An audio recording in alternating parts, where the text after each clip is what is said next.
2026 ഏപ്രിലിൽ നടക്കുന്ന Kerala PSC pre primary ടീച്ചറിൻ്റെ മോക്ക് ടെസ്റ്റാണ് ഇവിടെ നടക്കുന്നത്. ആൻസർ സ്വന്തമായിട്ട് തന്നെ പറയാൻ ശ്രമിക്കുക. അറിയാത്ത ആൻസർ ഞാനിവിടെ പറഞ്ഞു തരുന്നുണ്ട്, അതനുസരിച്ചിട്ട് പഠിച്ചു വയ്ക്കുക. ഫസ്റ്റ് ക്വസ്റ്റ്യൻ, ലോകത്തിലെ ആദ്യത്തെ കിൻഡർ ഗാർട്ടൻ ആരംഭിച്ചത് ആര്? Option A Maria Montessori, option B Friedrich Froebel, option C John Dewey, option D Rousseau. ഇതിൻ്റെ ഉത്തരം വളരെ എളുപ്പമാണല്ലേ. ആദ്യത്തെ കിൻഡർ ഗാർട്ടൻ ആരംഭിച്ചതും കിൻഡർ ഗാർട്ടൻ്റെ പിതാവ് എന്നറിയപ്പെടുന്നതൊക്കെ ആരാണ്? Option B Friedrich ഫ്രോബലാണ്.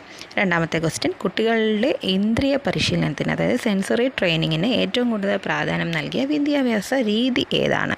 Option A kindergarten രീതി, ഓപ്ഷൻ ബി മോണ്ടിസോറി രീതി, ഓപ്ഷൻ സി പ്രോജക്റ്റ് രീതി, ഓപ്ഷൻ ഡി ബേസിക് എഡ്യൂക്കേഷൻ. ഇതും നമുക്കറിയാവുന്ന ക്വസ്റ്റ്യനാണ്. ഇന്ദ്രിയ പരിശീലനത്തിന് കൂടുതൽ പ്രാധാന്യം നൽകിയ രീതി ഓപ്ഷൻ ബി മോണ്ടിസോറി രീതിയാണ്. Third question, back to nature അഥവാ പ്രകൃതിയിലേക്ക് മടങ്ങുക എന്നത് ഏത് ദർശനത്തിൻ്റെ മുദ്രാവാക്യമാണ്? ഓപ്ഷൻ എ ആദർശവാദം, ഓപ്ഷൻ ബി പ്രായോഗികവാദം, ഓപ്ഷൻ സി പ്രകൃതിവാദം, ഓപ്ഷൻ ഡി റിയലിസം. നമുക്ക് ക്വസ്റ്റ്യൻ വായിക്കുമ്പോൾ തന്നെ അറിയാം, പ്രകൃതിയിലേക്ക് മടങ്ങുക എന്ന് പറയുന്നത് ഏത് വാദമാണ്? പ്രകൃതിവാദം അഥവാ നാച്ചുറലിസമാണ്. അപ്പോൾ ഇതിൻ്റെ ഉത്തരം വരുന്നത് ഓപ്ഷൻ സി പ്രകൃതിവാദമാണ്.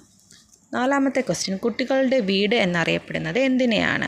നമുക്കറിയാം അതിൻ്റെ ആൻസർ. എന്തായാലും ഓപ്ഷൻസ് നോക്കാം. Option A laboratory school, option B Montessori school, option C ashram school, option D play school. അപ്പോൾ നമുക്കറിയാം ഉത്തരം എന്താണ്?